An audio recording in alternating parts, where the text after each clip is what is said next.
बोलिए बोलिए बोलिए बोलिए बोलिए। पत्रकार है भाई, हम लोग मीडिया से हैं। ठीक है,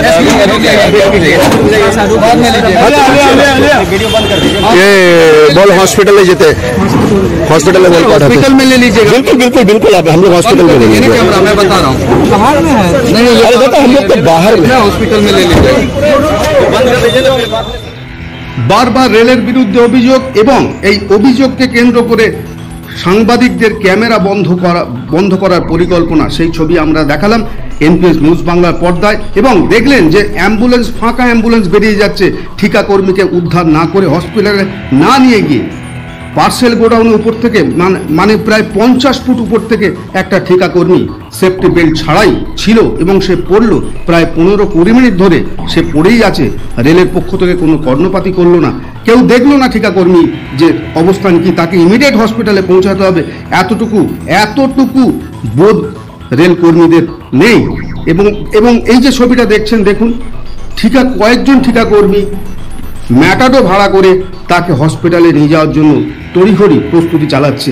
এই পরিস্থিতি যদি হয়ে থাকে, বারবার রেলের বিরুদ্ধে যদি আঙুল তোলে সাধারণ মানুষ, তার প্রত্যুত্তর কে দেবে? কিভাবে মানুষ সুরক্ষিত থাকবে, কিভাবে মানুষ কাজ করবে যদি এই চরম পরিস্থিতি থাকে? দেখুন এই ঠিকাকর্মী প্রায় 50 ফুট উপর থেকে পড়েছে এবং 15 থেকে 20 মিনিট নিচে পড়েই আছে। কারোর এতটুকু সহযোগিতা করার মানসিকতা তৈরি হয়নি রেলকর্মীদের। দেখুন কিভাবে নিয়ে যাওয়া হচ্ছে হাওড়া হসপিটালে এবং তাকে কিভাবে ট্রিটমেন্ট করার প্রস্তুতি চলছে সেটাও দেখতে পাচ্ছেন এনপিএস নিউজ বাংলার পর্দায়। কয়েকজন ঠিকাকর্মী একত্রে এসে তাকে সুস্থ করার চেষ্টা চলছে এবং ডাক্তারদের সহযোগিতায় চেষ্টা করা হচ্ছে তাকে যাতে স্বাভাবিক জীবনে ফিরিয়ে আনা যায়। দেখতে পাচ্ছেন সেই ছবি শুধুমাত্র এনপিএস নিউজ বাংলার পর্দায়, কিভাবে ট্রিটমেন্ট হচ্ছে এবং পুলিশ কিভাবে সাংবাদিকদের আটকাচ্ছে সে ছবিও কিন্তু আমরা আপনাদের সামনে তুলে ধরেছি। এখন দেখুন কিভাবে ট্রিটমেন্ট হচ্ছে। আদৌ কি এই কর্মীকে বাঁচানো সম্ভব হবে? দেখুন কিভাবে হাওড়া হসপিটালে কিভাবে তাকে নিয়ে যাওয়া হচ্ছে।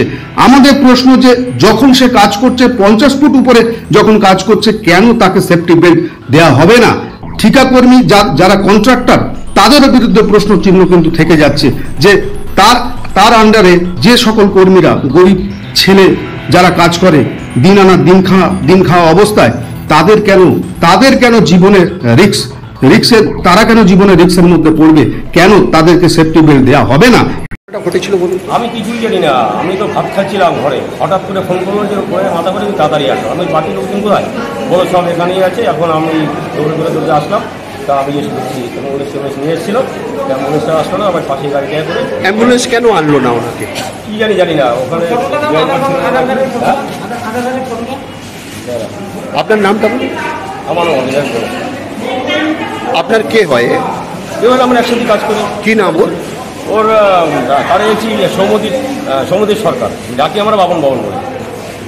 ধরো পিচো টানতে গেলো, তো পিচো টানতে সামনে ফাইবার সিট ছিল, ওই ফাইবার সিটে বেগুলো হয়তো পা দিয়ে দিয়েছে, ওই ফাইবার সিট ভেঙে নিচে পড়ে। আপনারা কন্ট্রাক্টরের লোক? সেফটি বেল্ট কেন ছিল না আপনাদের কাছে? সেফটি বেল্ট উপরে, চালের উপরে তো সেফটি বেল্ট বাঁধা যায়নি, চালের উপরে টিনের উপরে। আর ওই যে অ্যাম্বুলেন্স নিচ্ছিল না কেন, কি কারণ সেটা আমাদের বাবু জানে। কতক্ষণ বন্ধ হয়ে গেছে। এবারে এই তো অ্যাম্বুলেন্সের জন্য কিছু স্যার ওখানে বলছে, ডিআরপিরা বলছে যে অ্যাম্বুলেন্স এলে যা, কিছু বলছে যে কাজটা কিসে করে আনলে, ওই টিকা বেনে অ্যাম্বুলেন্স নিল না। আপনার নাম কি? আমার নাম সুশান্ত নায়ক। আপনিও কর্মী তো? হ্যাঁ, আপনিও কর্মী তো? আপনিও কর্মী তো? হ্যাঁ।